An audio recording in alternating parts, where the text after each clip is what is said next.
Olá, eu sou a Juliana Vitória Eu sou o Júlio César Kunz. e esse é o Psicanálise com Vinho.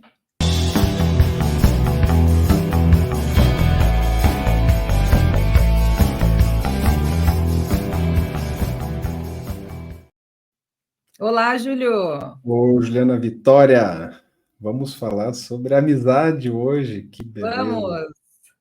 Um tema que é tão caro na história do pensamento, né? Desde a Grécia Antiga, o Aristóteles escreve sobre amizade, outros pensadores, Cícero na Roma Antiga, ao longo da Idade Média. É um tema que precede muito, né, as reflexões psicanalíticas, mas que a psicanálise sempre tem muito a contribuir. E é um tema que tem tudo a ver com vinho também, a meu ver, porque amigos se juntam facilmente ao redor de um vinho, e é uma boa maneira de fazer amizades também através do compartilhamento de vinhos. E qual é o teu vinho do dia? Pois é, Júlio, hoje eu escolhi um espumante, eu estou tomando um espumante Surly Rosé, que se chama Fato Amano, da Uhum. Casa Pedrucci. E assim, fiquei pensando uma série de coisas, né? Assim, a primeira coisa que eu pensei foi no nome mesmo, assim, feito à mão, algo artesanal, porque a amizade não tem muito, não tem definição, né, Júlio? Não tem receita também para a gente fazer um amigo, né? Assim, Uhum. é algo que se constrói meio, claro, na sorte, mas é algo artesanal também. Cada amizade vai ser muito única também. Essa aqui é uma edição especial. Então, eu também fiquei pensando isso, assim, né? Que amigos são sempre limitados, né? Assim, não só no sentido, né, assim, dos limites da própria amizade, mas assim no sentido de quantidade mesmo, né? Assim, são raros, os amigos são Uhum. raros, né?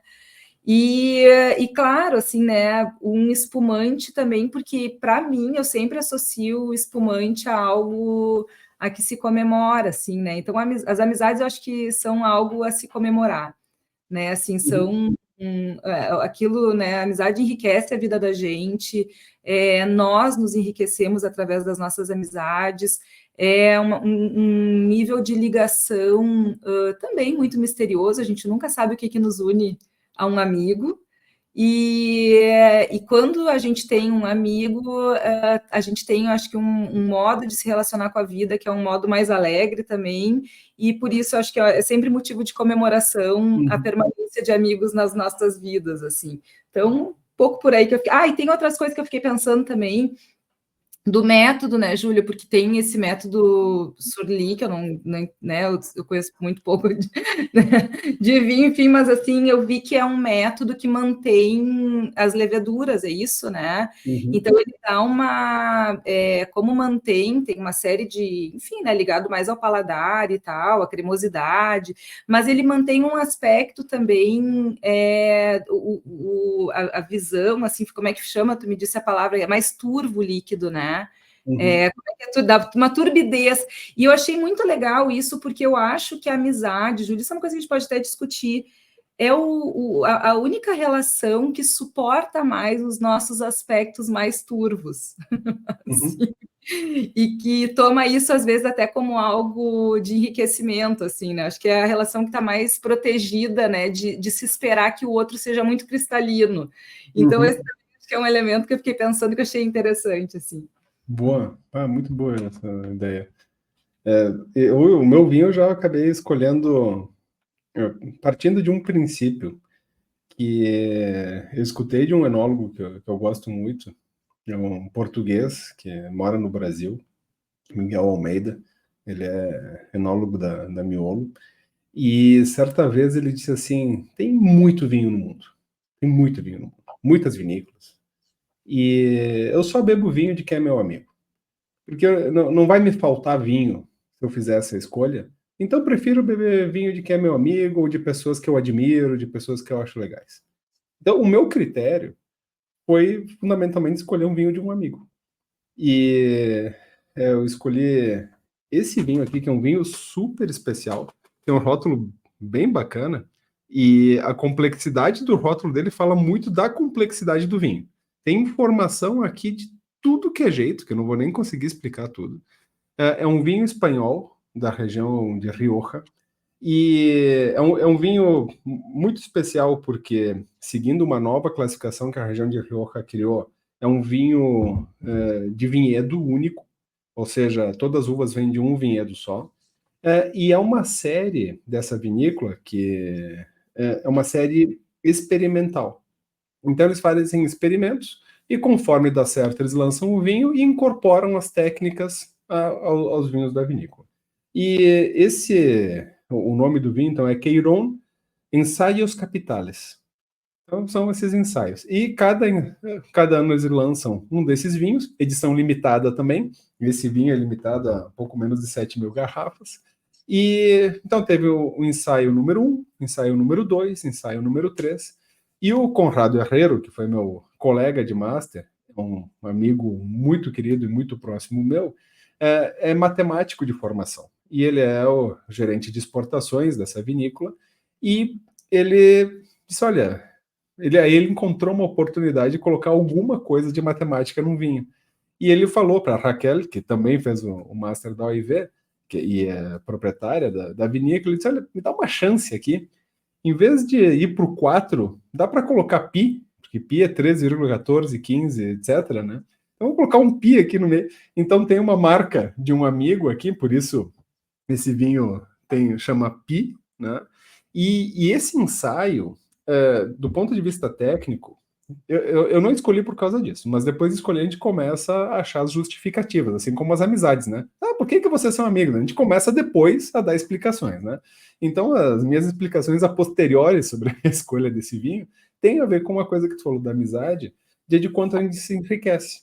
Esse é um vinho elaborado com uma variedade que a gente conhece pouco no Brasil, mas que é muito típica de Rioja, que chama Graciano, né? Se escreve com C, né? Graciano. E é uma variedade que é rara, inclusive em Rioja, apesar de ser muito típica, né? Outras variedades vão predominar, Tempranillo principalmente, mas esse é um vinho 100% dessa uva, e como é um vinho tinto, para o vinho ser tinto, durante a fermentação, o mosto precisa ficar em contato com as cascas, para extrair cor, os taninos, que dão textura, né? Dão corpo para o vinho e assim por diante. E eles fazem, então, esse processo normal, eles separam as cascas e pegam esse vinho e colocam nas cascas de garnacha.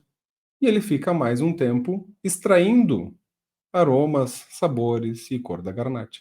Eles separam as cascas e usam daí as cascas da Tempranillo.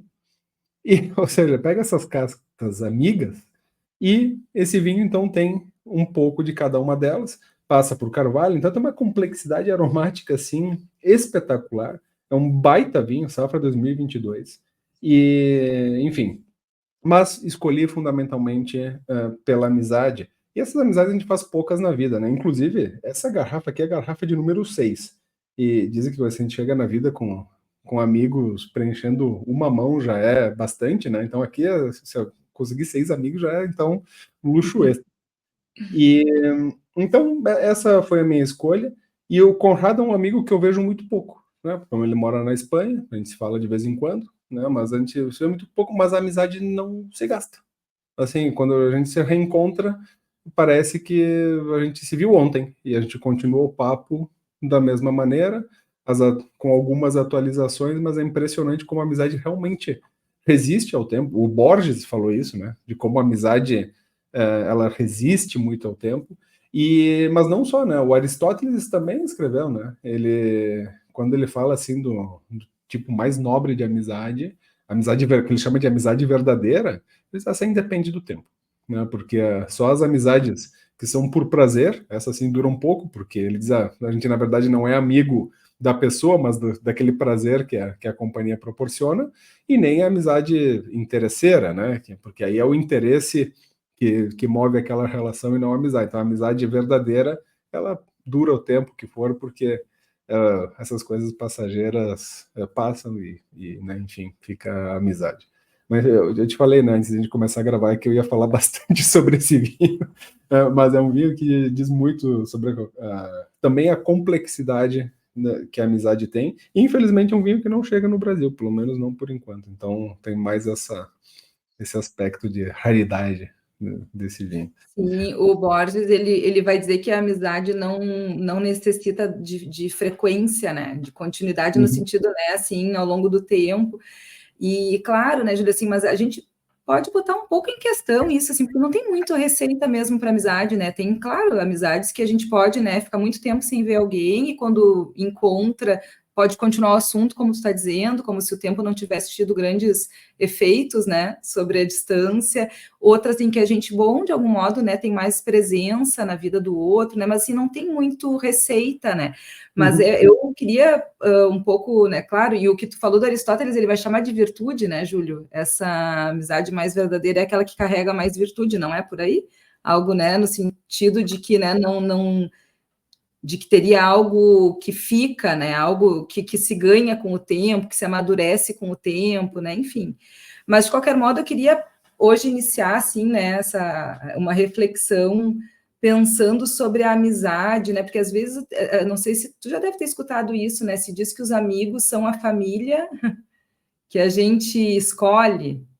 Não sei se tu já escutou isso, mas é Já bem ouvi. comum a gente escutar, né?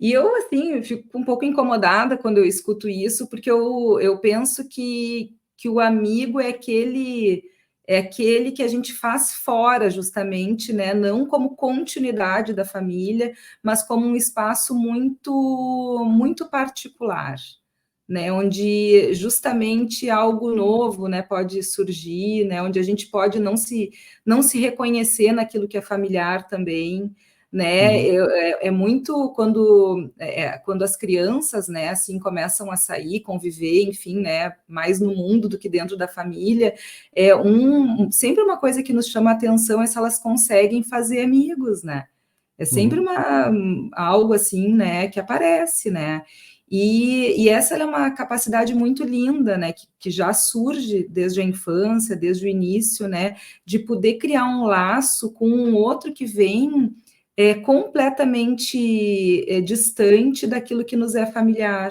Então, acho que isso é muito, enfim, uma reflexão que me interessa de início, porque eu penso que o amigo é aquele que nos salva da família, não é a família né, que a gente escolhe, porque é assim, né? A gente quer ser salvo muitas vezes, né? Porque a família, claro, tem todo isso que nos constitui, mas que também nos aprisiona, né, Julinho, assim, em questões inconscientes, em laços que são muito mais, às vezes, né, assim, aprisionamentos do que laços. Então, acho que o amigo é aquele que nos salva da família, né? Muito mais do que a família que a gente escolhe, né?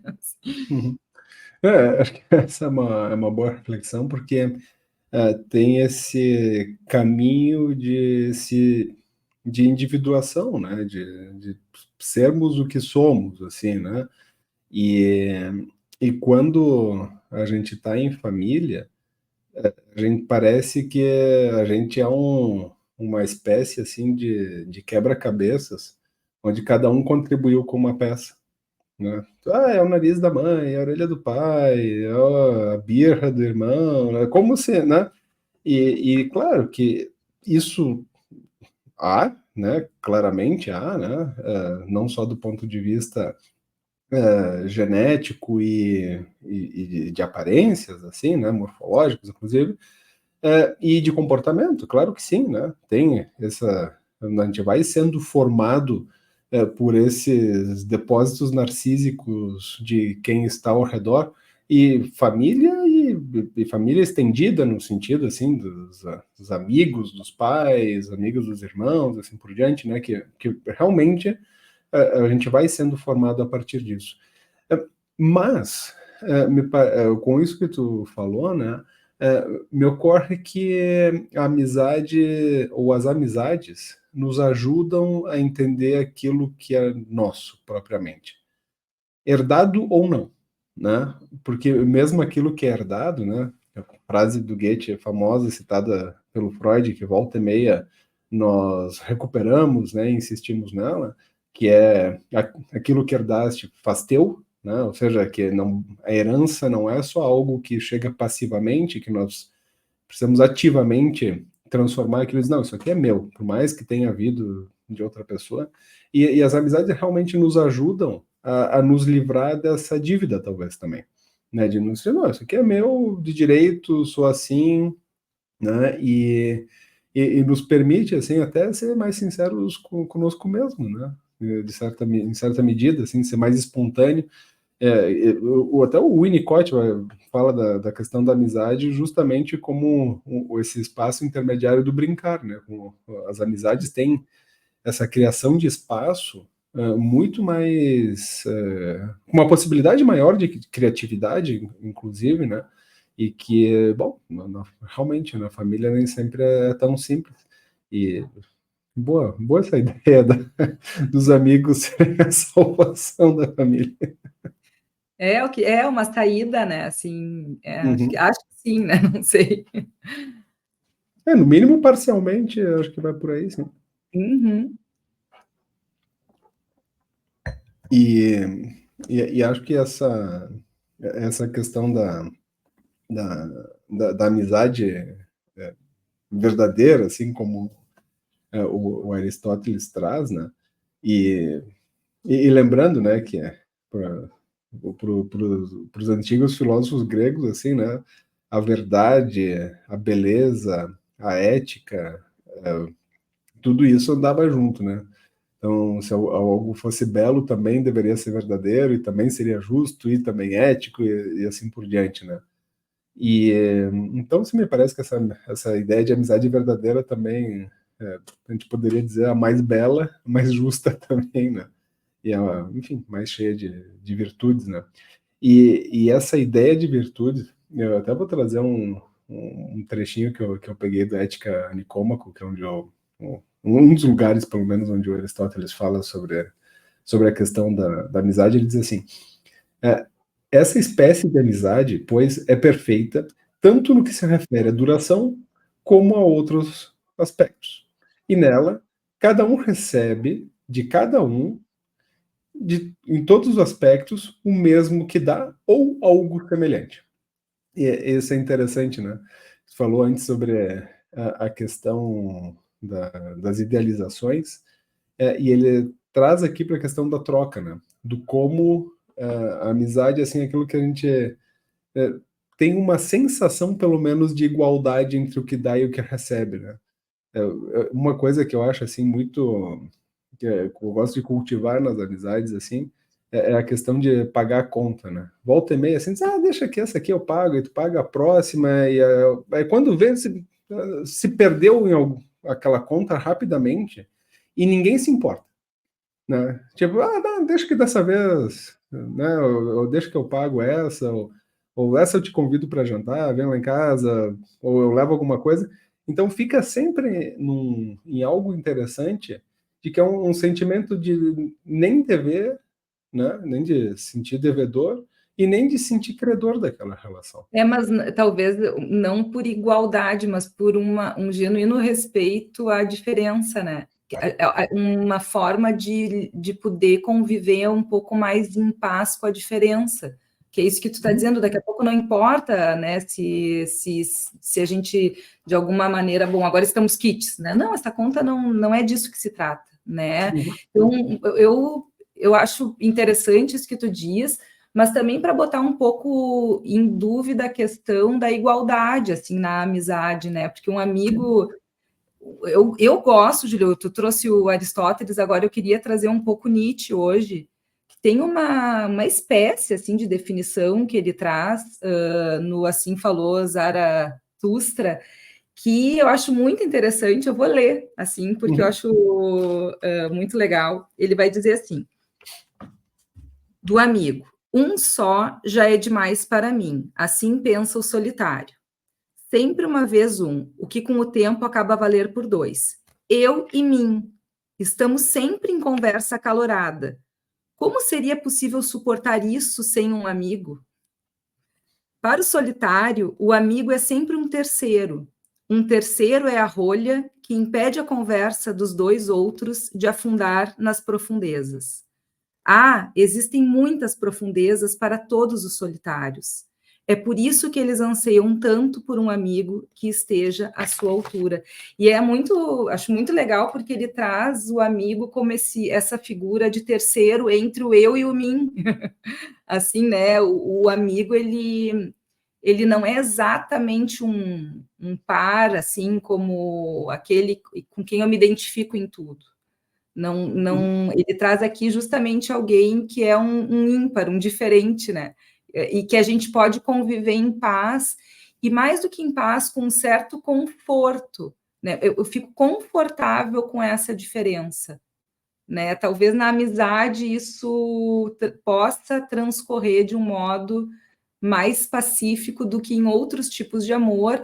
Não que a gente possa definir muito bem, né, os tipos de amor, mas assim, talvez onde predomina a amizade esteja mais pacificada essa relação com a diferença e estar confortável na diferença com o outro, né?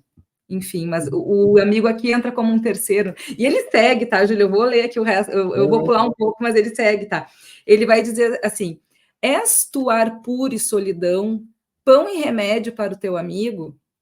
Alguns não conseguem desatar suas próprias cadeias e, no entanto, para um amigo conseguem ser o redentor. És um escravo, então não podes ser amigo. És um tirano, então não podes ter amigos. Por tempos demais, agora olha só o que ele fala. Por tempos demais ficaram ocultas na mulher a escravidão e a tirania. Por esse motivo, a mulher ainda não é capaz de amizade. Ela somente conhece o amor. Na mulher, o amor é uma injustiça cega contra tudo aquilo que ela não ama. E no amor iluminado de uma mulher, ainda há a surpresa, o relâmpago e a noite, além da luz. E a mulher ainda não é capaz de amizade. As mulheres são ainda gatos e pássaros. Eu vou parar na próxima frase. São gatos e pássaros, ou, na melhor das hipóteses, vacas. E aí, Júlio César Kunz, eu vou dizer que eu só perdoo o Nietzsche porque ele é o Nietzsche e é um amigo. A gente tem um amigo por ele ser quem ele é e não por ele ter as coisas que ele tem, e às vezes nem por ele pensar as coisas que ele pensa. Mas acho muito interessante, porque às vezes, por que eu li, né, até o fim, essa parte, assim, não até o fim, mas, né, mais, porque às vezes a gente pode tomar de desconsiderar o que alguém diz pelo que ele segue dizendo.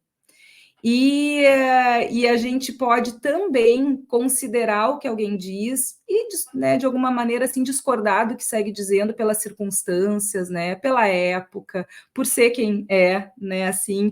Então, eu acho muito interessante, assim, né, porque o Freud, às vezes, é atacado de ser machista, né, assim, é uma crítica que se faz a ele, né. Então, o Nietzsche aqui, ele é extremamente machista, né, mas tem um tempo das coisas também, né, e eu acho muito interessante, porque ele diz algo muito rico no sentido do amigo ser um terceiro, ser alguém ímpar, e logo em seguida ele fala isso das mulheres, mas eu o perdoo. Nossa, isso faz pensar muitas coisas, assim. Inclusive na Luz Salomé, porque ele se apaixonou e não conseguiu, né, cultivar a amizade que o Freud conseguiu com ela, né?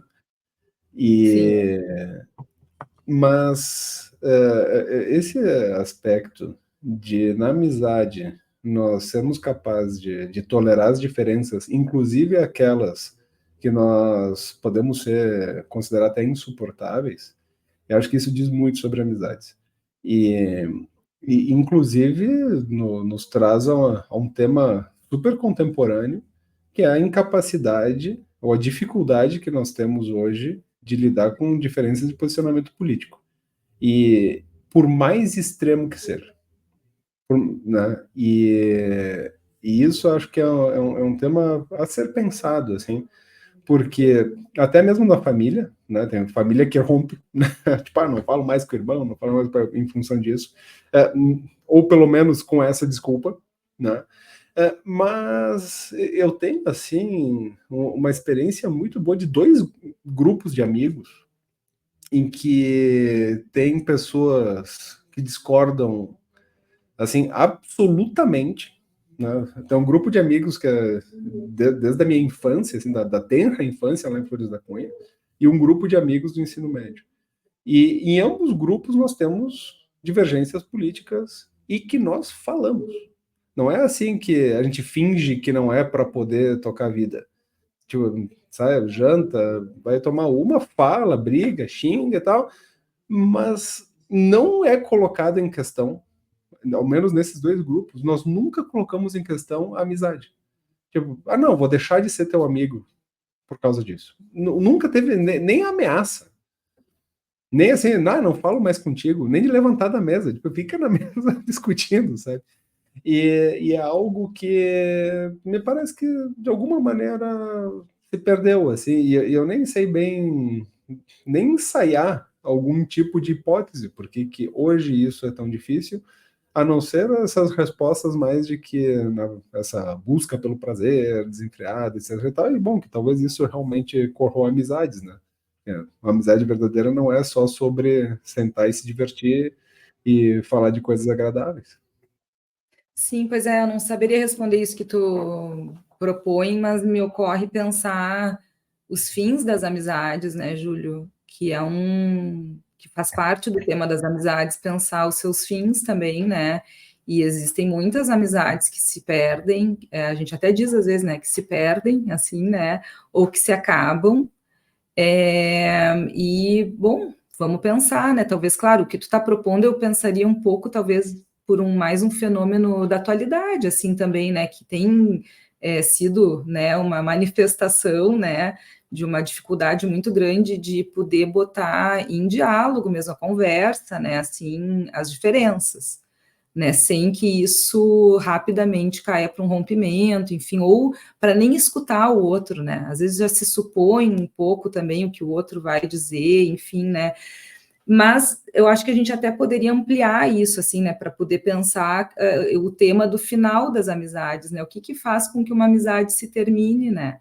Esse também é um tema, assim, né? Isso na clínica a gente vê muito, né? Assim, e na vida, né? Bom, na história, né? Assim, tem muitas amizades, né? Assim, muito conhecidas que a gente sabe que romperam, né? Então, isso fala do humano, né? Mas o tema do fim, né? Esse é um. O que será que se passa, né? Uma possibilidade, mas é mais uma hipótese mesmo, né? De ser algo no terreno do que faz com que em algum momento a gente não se reconheça mais como amigos, né? Porque tem por mais que a gente esteja dizendo, né, que pelo menos eu penso assim, né, que é um mistério a gente saber o que nos une ao outro, né?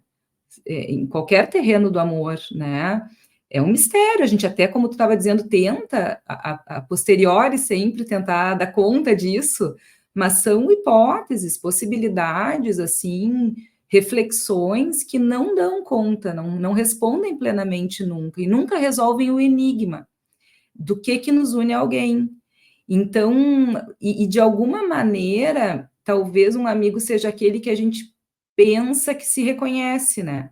Mesmo que não seja uma relação espectral, assim, exatamente, mas a gente sente que é reconhecido pelo amigo e que o amigo nos reconhece, que tem um reconhecimento mútuo, né? Talvez algo nesse terreno. E o que acontece que às vezes esse reconhecimento se acaba, né? O que se rompe, né? O que se perde quando a gente não pode mais se reconhecer, né? Pois é, eu estou pensando aqui se, sei lá, de novo, né, voltando para a questão das idealizações, né, porque seja lá qual manifestação de amor que a gente quiser, e, eu sou bastante clássico, assim, nessa compreensão, assim, né, de fazer a compreensão entre filia, né, da amizade, eros e ágape, né, ou seja, esse amor mais sublimado possível, né, essa da caridade, né, que nos leva a, sei lá, ajudar uma pessoa completamente desconhecida e tudo mais. Mas eu acho que quando a gente usa a palavra amor, a gente está falando de um núcleo bastante idealizado, né, muito projetado de idealização e que, no fundo, como a origem de todo o amor, bem freudianamente falando, né? O amor por si próprio, né? O amor ao próprio eu. Então, essa parte projetada no outro está no núcleo, né? Quem sabe os fins. Talvez no amor erótico, em geral, fique mais evidente quando termina o fim. Não sempre, né? Mas, enfim, de maneira mais geral, assim, né? Quando tem aquela de quebrar os pratos mesmo, não suportando mais que é o fim da idealização, de, bom, não era o que prometeu ou o que eu imaginei que fosse, né? Quem sabe tem algo por aí também, talvez não tão grande, né? Mas na amizade também tem as suas idealizações, as projeções e tudo mais, e que, bom, pode ser que algumas coisas aconteçam, turvem demais, né? A imagem que a gente tem do outro. Não sei. O Freud vai dizer que a amizade é uma relação de meta inibida, né? Que é isso que tu está dizendo, a mais sublimada possível, né? E tem eu até vou dizer aqui que achei muito bonito, assim, né? Que tem um livro que se chama Amizade, que o Maurice Blanchot escreveu em homenagem ao Georges Bataille, não sei se tu conhece. E é lindo, assim, e ele diz uma coisa que eu achei muito... Olha que bonito que ele fala. Devemos renunciar a conhecer aqueles a quem algo essencial nos une. Que tem essa idealização, né, da gente conhecer, né? Quero dizer, devemos aceitá-los na relação com o desconhecido em que nos aceitam, a nós também, no nosso distanciamento. E aí, um pouco, né, Júlio, para poder pensar em primeiro lugar, que um amigo não é exatamente um conhecido, né? Alguém que a gente conhece no sentido de dar conta de conhecer, embora a gente às vezes suponha isso, né? E suponha que o amigo também nos conhece, né? Entretanto, talvez o que exista seja um reconhecimento através desse alheio, desse outro, né? Existe um reconhecimento do que o outro é e uma certa aceitação também disso, né? O que eu comentei, né, disso que tu está retomando de ser turvo, né? A gente aceita a turbidez mais de um amigo, né? A gente suporta, a gente não se toma por ofensa pela turbidez do amigo, né? Que talvez em outras maneiras de amor isso seja, né, algo mais direto, né? E ele diz uma coisa que essa é a que mais eu acho interessante, né? Que um amigo não pode ser o objeto de algo que a gente enuncia, e sim um destinatário, o interlocutor. Em outras palavras, aqueles a quem se fala, aquele a quem a gente fala. E eu fiquei pensando um pouco isso que tu estava dizendo das idealizações, eu não sei se simplesmente por cair a idealização, ou porque se perde algo desse algo meio misterioso que nos une, talvez por identificação de algo familiar, que a gente nunca sabe exatamente o que é, mas porque se perde algo e que a gente não consegue mais encontrar um meio de falar com esse amigo, falar para esse amigo. Porque um amigo é isso, né? É aquele com quem a gente fala, e fala com muita liberdade, assim, né? Com pouca vergonha também, né? Assim, é onde a gente fala para um amigo, né? Talvez porque eu fiquei pensando um pouco em algumas situações assim, em que algumas amizades se desfazem quando alguém muda algo na sua vida. Já deve ter vivido isso ou escutado, ou, né? Quando a gente se transforma, aquele amigo parece que não nos reconhece mais, ou a gente não reconhece mais um amigo que se modificou em algo, né? O que viveu uma experiência que a gente não... Às vezes, né, eu que tenho filho, né? Às vezes acontece de alguém que tem filho, os amigos que não têm filho ainda não conseguem acompanhar, né? Assim, acompanhar no sentido de se manter amigo, né? Não que tenha que acompanhar, né? Mas assim, no sentido de manter a amizade, né? Mas um pouco para poder pensar isso, né? Que tem algum ponto de transformação que às vezes rompe algo que de alguma maneira nos fazia assim, nos reconhecermos numa amizade, né? E que se perde, né, também. Eu acho que sim. Tanto que acontece, eu não sei se essas coisas que acontecem de afastamentos, eu não sei se chamaria de fim de amizade, assim, porque pode ser também, né?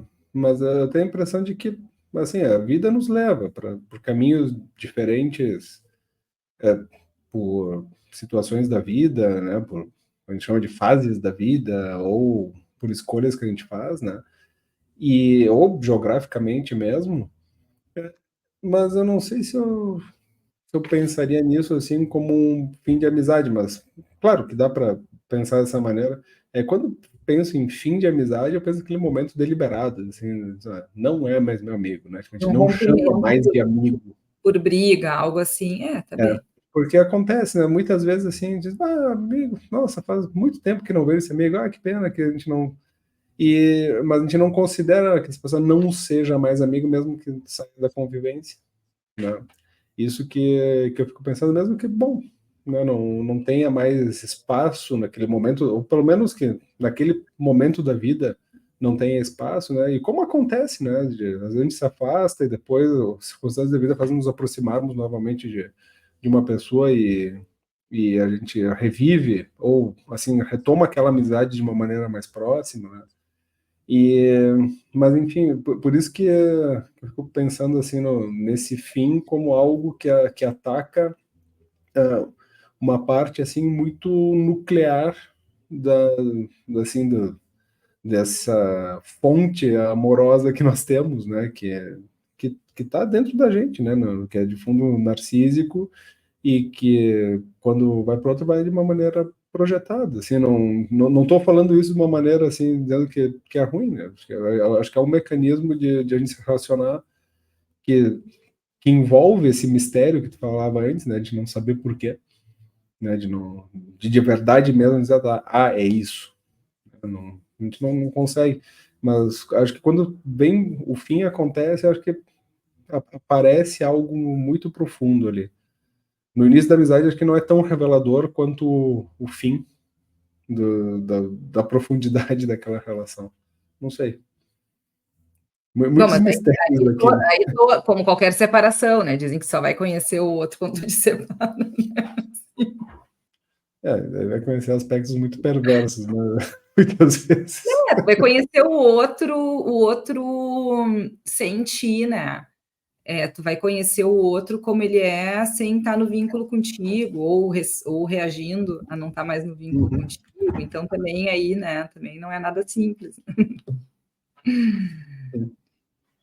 E agora um pouco para poder brincar, né, Júlio, também, que nessas discussões políticas, né, que às vezes falta, talvez, assim, né, assim como, às vezes a gente brinca, né, que eu nunca fiz amigos bebendo leite, assim, né, a gente faz amigos bebendo um vinho, um espumante, uma cerveja, uma caipirinha, né, assim, que às vezes falta isso, assim, né, poder botar um pouco mais os afetos em circulação e uma certa alegria, porque tem não, nada, tudo que a gente faz assim na vida que vale a vida, a gente faz na companhia dos outros, né? A gente não faz nada sozinho, né? Mesmo lendo um livro, assim, né? Que nem, né? Gostamos muito de ler, enfim, né? Mas até lendo sozinhos um livro, a gente está na companhia de alguém, né? A gente dialoga, né? Assim, com amigos imaginários, né? Assim, tem toda uma presença sempre do outro na vida da gente, que é o que faz a vida valer a pena, né? Então, às vezes, um modo de poder, né, assim, de alguma forma fazer que as amizades valham mais do que ideologias ou, né, assim, formas de pensar, seja botar a amizade em primeiro plano, a alegria de estar junto, né? E às vezes a alegria de estar junto também aparece uma discussão, enfim, né? Assim. Claro que sim. E até porque é um jogo, né? É um jogo, exato. A Um gente amigo pensa, o amigo que nos devolve a bola, né, Júlio? Acho que essa é uma boa forma de pensar a amizade, né? O amigo é aquele que nos devolve a bola, né? Ele não pega a bola e sai, acabou a brincadeira, né? Ele nos devolve a bola. é o jogo da peteca, assim, né? Que é justamente de não deixar a peteca cair e pode ser feito de várias maneiras, né? Eu estou pensando aqui tá nas nossas tradições de rivalidade aqui do Rio Grande do Sul, né, do Grenal, né, de como também tem o prazer da provocação, né, e que é uma expressão de agressividade, mas que ainda assim, se tiver num jogo, bom, faz parte, né, da relação e pode ser muito interessante, né. E eu estava lembrando agora, duas coisas que me ocorrem, né. Uma que o Freud coloca realmente a questão quando ele fala do amor fraterno, e que a gente liga muito, né, a amizade, tanto que muitas vezes a gente diz assim, isso aqui a gente fala assim, um amigo muito importante, assim, meu irmão, é minha irmã, né, porque, como se a gente amasse tanto assim os irmãos, né. Aham. Mas tem essa questão de talvez na amizade conseguir cultivar essa rivalidade de uma maneira mais brincalhona, mais solta, assim, né? Porque a relação entre irmãos, ela por estrutura mesmo, né, assim, por constituição, ela alberga muitas rivalidades, né, assim, na sua estrutura mesmo, né, assim, e a amizade parece que a gente baixa um pouco as nossas defesas, né, Júlio, na amizade, assim, as resistências não ficam tão elevadas, assim, né? Claro que um componente aqui, outro ali, né? Mas não está tão presente quanto nas relações familiares, né? E sabe que a minha avó, eu tenho uma idealização um pouco grande com a minha avó, ainda que eu tenha conhecido mais dela, assim, né? Porque ela viveu até a minha vida adulta, então foi muito para além da idealização, né? Mas ela tinha uma capacidade de fazer esse jogo de rivalidade muito interessante. Ela brincava com futebol. Então, quando o time dela ganhava, ela ligava para quem não era do time dela. Eu estou referindo a mim, aos filhos dela. Tá? Ela ligava para contar piada, né? Fazer. E quando perdia o time dela, ela ligava para parabenizar. Dizia, tô ligando para parabenizar. E ela fazia com política a mesma coisa. E então foi uma coisa muito engraçada, porque como em todas as famílias, da minha também teve algumas rupturas, ou pelo menos deixaram de falar por um tempo, e ela continuou ligando para todo mundo do mesmo jeito que ela sempre fez, como ela fez com a dupla Grenal, comemorando e parabenizando, né? Ganhando ou perdendo no quem ela torcia, né?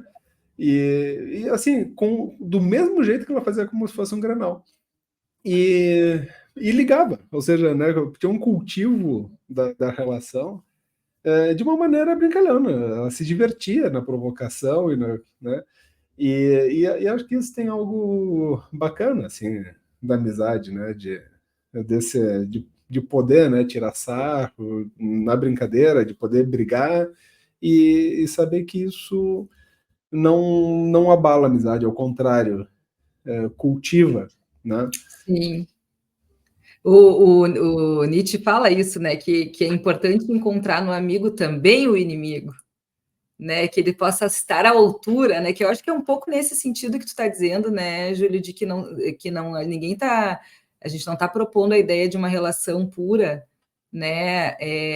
Assim, é justo o contrário, né? Um pouco talvez podendo brincar um pouco, né? Porque o analista, ele não é um amigo exatamente de um paciente, de um analisando, mas ele vai na linha de ser às vezes, inclusive, a sua postura pode parecer de alguém que não é amigo.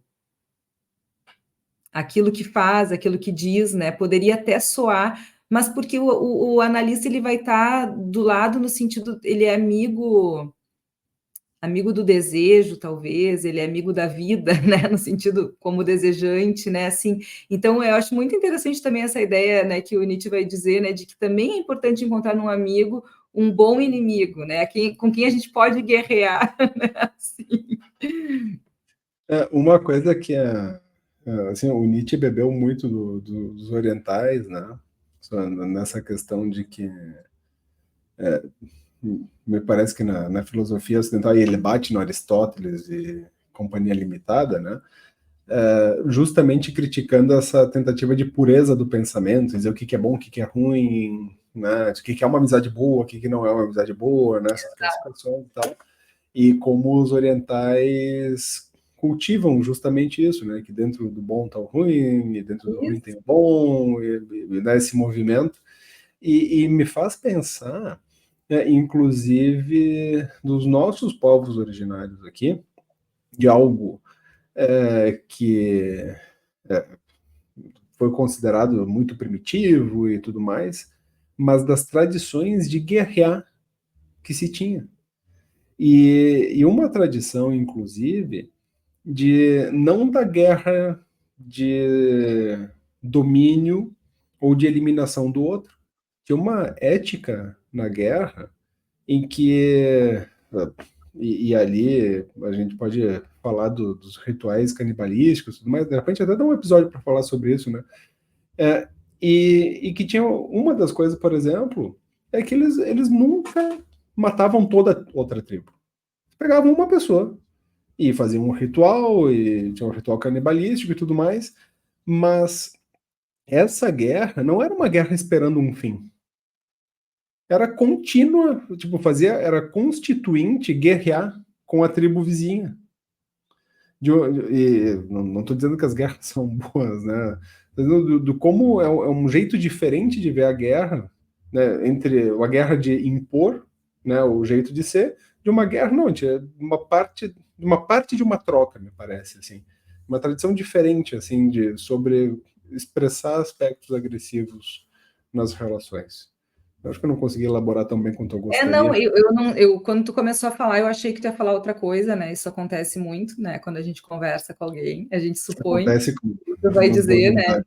E eu imaginei que tu ia dizer algo também que talvez eu tenha escutado em outro lugar, de que algumas tribos recebiam bem, não estavam bom, né? Os colonizadores, né? Foram também foi muito fácil colonizar de certa forma, porque não foram recebidos com guerra, também por isso foram bem recebidos, né? E eu fiquei pensando, ou em paz, né? Assim, de alguma maneira, né? Claro, isso aqui, né? Depende do lugar do mundo que a gente vai pegar da história, né? Enfim, mas de qualquer modo, quando tu começou a falar, eu me lembrei do Derrida, que ele fala de uma certa capacidade de hospitalidade, que é justamente um certo paradoxo de poder acolher, receber bem o estrangeiro. Não é via identificação, não é receber bem porque eu me identifico, é poder receber bem aquele que é completamente estrangeiro a mim. E é muito interessante isso, assim, né? Porque a gente também pode pensar o que é ser um bom amigo de si mesmo, né, Júlia? A gente hoje mais falou na relação de amizade, mas também a gente pode pensar o que é ser um bom amigo de si mesmo, o que pode ir um pouco por essa via do que o Derrida propõe, né? De poder receber bem também o alheio em si mesmo, aqueles aspectos que não são tão bem-vindos ou não são tão conhecidos, que a gente não entende muito bem, que nos trazem notícias de coisas desconhecidas de nós mesmos. E o mesmo a gente pode fazer em relação ao outro, né? Então, quando tu falou, eu achei que ia nesse sentido, mas enfim, né? Mas eu acho que tem a ver com isso também, porque nessa refeição canibal, a refeição era muito bem tratada, né? Tem um livro espetacular do Hans Stoden que chama Duas Viagens ao Brasil, e ele foi prisioneiro. E para ele ser servido, né? E ele ficou 2 anos e ele era super bem tratado, né? Então, essa questão, uma questão não anula a outra, eu acho. Da receptividade e, ao mesmo tempo, do guerrear, não eram coisas colocadas como uma ou outra. Aconteciam juntas.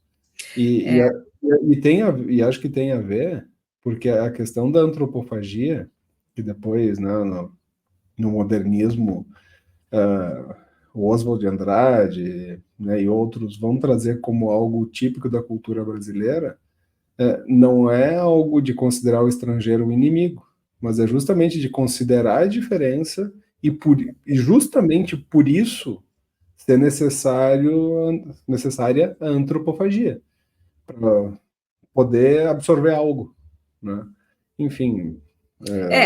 Aí são modelos, né? Porque tem esse modelo que tu está dizendo de tratar bem, mas de qualquer modo se dá a relação entre o inimigo e o amigo, é uma relação muito interessante, mas ainda assim de algum modo de poder.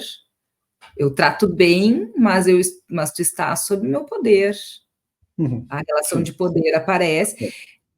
E outro modelo da gente poder pensar a amizade seria um modelo em que o poder ele estaria, vamos dizer assim, ou mais desmanchado, ou ele não seria, não é uma relação exatamente de poder, é uma relação potente. Nessa troca que tu chamou de jogo, né? Disso que se dá no entre, né? Isso que a gente constrói no entre, mas que existe uma manutenção de ambos vivos para poder se manter algo, né? Assim, sendo construído. Enfim. São modelos, né, Júlia? Mas eu acho que a amizade talvez estaria, a amizade é essa que a gente está falando hoje, assim, né? A relação que está menos sob a égide do poder, né? Ou da tentativa de subjugar o outro ao meu poder, né? Mas é uma possibilidade, enfim, né? Não, eu acho que sim. Nessa leitura do Nietzsche que tu trouxe, é o que ele coloca, né? Se tiver uma relação de poder, a amizade não se torna possível. Isso. Eu não sei se talvez se fosse idealizar, né? Colocar uma amizade ideal seria assim, né? Mas os jogos de poder também estão aí sempre, né? O ideal não serve para nada. Então, eu acho Na que verdade, possível, a vida possível é o que nos interessa. é. E assim, até tentei procurar aqui, não encontrei um livro que eu li há bastante tempo, e estou tentando usar assim formas, mas não estou conseguindo. Eu vou buscar um outro momento. É muito interessante um livro em que tem um macaco que dá a sua visão sobre o mundo. E é muito legal. Como é que é? Um macaco dando a sua visão sobre o mundo. Como é que qual é a visão dele? Daí tem tem uma série de aspectos que ele trabalha. Mas eu lembrei de um específico em que ele faz uma espécie de exercício mental com o interlocutor, que é uma conversa, assim, né? E ele diz assim: como pode. Imagine assim: tem 3 tribos ou 3 espécies de animais, como quiser colocar dentro da mesma. E assim, a espécie A se alimenta da B, a B se alimenta da C e a C se alimenta da A. Como é possível essas 3 conviverem? E é um exercício mental muito interessante, e na leitura do livro eu fiquei fumegando, assim, e ele dá uma resposta, assim, mas é bastante simples. Basta que as 3 tenham um compromisso de que nenhuma vai acabar com a outra. Sim. Né? Essa é bem simples. Basta isso. Então tem que tolerar, né? A A vai ter que tolerar que a B de vez em quando vem pegar uns e vai comer, a C com a B, a A com a C, e pronto, né? E me parece que a amizade tem um pouco disso, assim, né? Dessa tolerância e por isso que eu falei assim dos rituais canibalísticos, dessas guerras contínuas, e que uma não acabava com a outra, e que é diferente das guerras como nós vemos hoje, que é assim a guerra de se sobrepor completamente o outro. E digo isso porque expressar, que assim a gente estava falando, né, mas deixar mais claro, né, que expressar agressividade, ainda que tenha jogo de poder, mesmo o jogo de poder não é o mesmo quando é jogado de uma maneira ou quando é jogado simplesmente para anular o outro. Dizer, não, tu não pode mais falar, tu não pode pensar assim. Se conseguir entrar num jogo de troca ali, mesmo que tenha, no mínimo, uma alternância, tem um enriquecimento mútuo. A gente se alimenta mutuamente, né, inclusive disso, e principalmente disso, talvez, porque aí é onde as diferenças aparecem, onde a gente concorda, né, bom, a gente concorda, né, que grande diferença, enfim. Bom, acho que um pouco, né, Júlio, assim, que a gente não tem certeza sobre nada, mas talvez um pouco que a gente possa concordar é que um amigo ajuda muito a gente a poder viver a vida, porque viver a vida não é nada fácil, né, assim. Então, aí acho que esse talvez seja um ponto de, né, assim, de certeza sobre algo que a gente sabe que não tem certeza nenhuma, né? Que um amigo dá a mão, né, Júlio? A gente dá a mão para um amigo, o amigo nos dá a mão, e que, como dizem os Beatles lá, né, com uma ajudinha dos amigos, a gente pode tocar o barco, né? Exatamente. Então tá. Um brinde à Certo? amizade, então. Brinde! Hoje.